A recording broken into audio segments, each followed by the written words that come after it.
So when I was in grade school and in Bloomington, Normal, Illinois, I became a passionate follower of high school basketball and deep desire to be on the team and one day take part in the Illinois State Finals. Wow, what a moment that could be. We moved to Iowa, never quite had that experience, but I did have a very significant similar basketball experience while I was the deputy ambassador in the Philippines. Basketball reigned supreme in the Philippines. There was a Philippine Basketball Association, the PBA, televised all the time. I still remember the names of some of the key players, Bong Alvarez and Sonny Jaworski, Añejo Rum team and San Miguel. Wow, it was thrilling. My sons and I would sit and watch the games on TV. Every once in a while I get to take them to a game. And basketball even extended into our embassy, where we had several thousand Filipino employees. And we had an employee basketball league made up of teams from all over the embassy.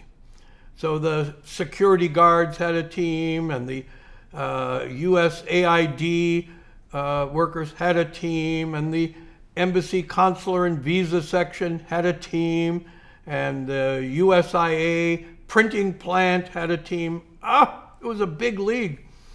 And we had big opening ceremonies and parades, and the teams would march in. It was almost ready for prime time.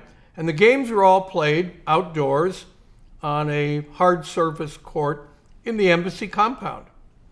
Now, in the PBA, in the professional league, they had something called imports. So a team could have one or two non-Filipinos be on the team. And they would have contracts with a lot of American basketball players who weren't quite good enough to make it in the NBA, but who were really good players. And so the teams, the Añejo Rum and San Miguel, they had American players, their import. So there'd be 4 Filipinos and an American on the court running back and forth. And in the Embassy League, there was a provision to have imports, which meant embassy officers. So some of the Marine security guards or the military attachés or other embassy officers who played basketball in high school or college, they get recruited to be on these teams. But the ambassador, the deputy ambassador, they were so high ranking, they never were really involved, or maybe the ambassador might come at the end to present the trophy to the winner. So I had a driver who drove me around, Filipino driver, and one day he turns around and says, Minister Quinn, my diplomatic title was minister, Minister Quinn, would you ever play on the driver's basketball team? So here I am, like 47 years old. Here's my moment, that moment I dreamed of when I was in 8th grade and high school. Maybe it's going to come true in the Philippines. So I agree, and I show up, and I get the uniform, and I'm out playing in the game. So these guys are all much younger than me, and we're running back and forth. And to be honest, I had slipped a few steps, maybe more than a few steps, between when I was 14 and 47. But, I made it, and I made some shots. And good thing was that the Filipino players on the other team never guarded me too closely, because if you blocked my shot, it could cost you your job. At least that's the way they thought. Anyway, I'm playing, and the team's doing okay. But one day I'm running down the court, and my Achilles tendon snaps. And my basketball career is over. And my foot and leg has to be put in a cast. And now I can't play. But I'm asked if I will step in and coach the team. And this was a very significant change for 2 reasons.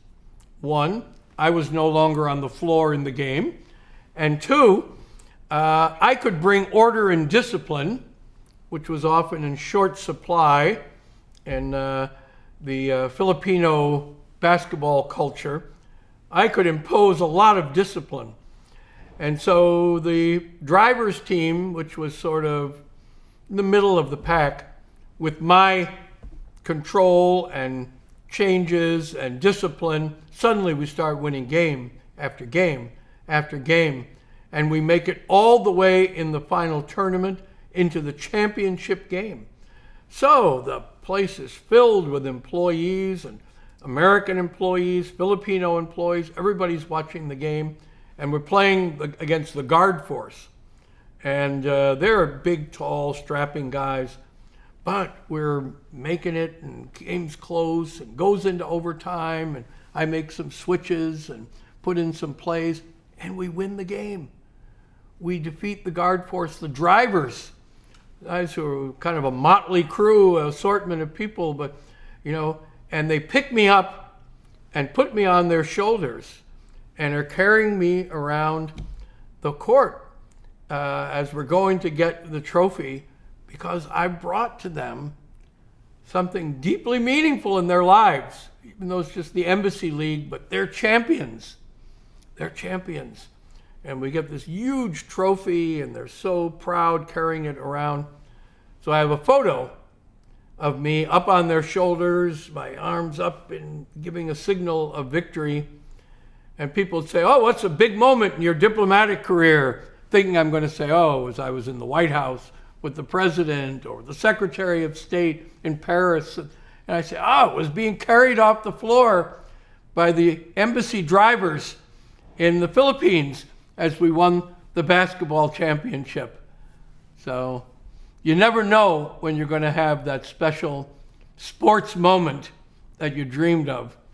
Mine came true in the Philippines as I was approaching 50 years of age.